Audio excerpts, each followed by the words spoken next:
اور ہوتی ہے کہ جی کس نے شروع کیا، کون ڈاکٹر قدیر کو لے کے آیا. اس میں لانے والوں میں آج کے D G I S P R General جی احمد شریف چودھری کے والد صاحب بشیر محمود صاحب کا نام آتا ہے کہ وہ لانے والوں میں تھے. تو اس سے لے کے بے نظیر بھٹو مرحوما، ان کے اوپر بھی بڑے کوشچن لگے، نواز شریف پہ بھی لگے، شاہ خان مرحوم پہ لگے، ضیاء الحق تھے، جتنے حکمران آئے سب نے اس پروگرام کی، آرٹمی پروگرام کی آبیاری کی.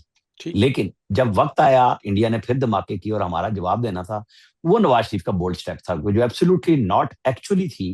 $5 ارب کی آفر کو کلنٹن کو ٹھکرانا، اچھے تعلقات کو ٹھکرانا، اور پھر ان کو لکھ کے 21 مئی 1998 کو جواب بھجوا دینا کہ ہمیں آپ کے $5 ارب کی پیشکش قبول نہیں ہے. اور یہ جو حسینہ واجد جو اب بھاگ کے انڈیا گئی ہوئی ہیں، یہ اس وقت ہمیں ڈرانے کے لیے اور میسج دینے کے لیے پاکستان آنا چاہ رہی تھی. ان کو بھی خط کا جواب دے کے بتایا گیا تھا کہ نہیں آپ تشریف نہ لائیں، ابھی وقت مناسب نہیں ہے، ہم آپ کو پھر انوائٹ کریں گے. کہ کون کون انڈین حرکت